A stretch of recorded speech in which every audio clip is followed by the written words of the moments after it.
We open the leaking spot a little bit with a screwdriver to bring in enough of the glue. The second step is cleaning the surface with isopropanol.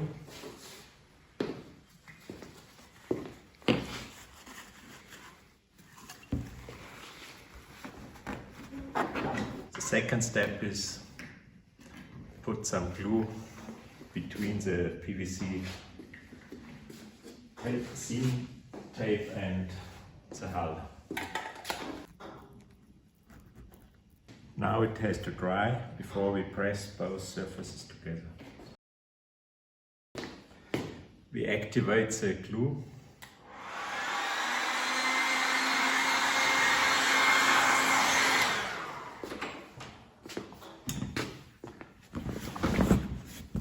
We press the seam tape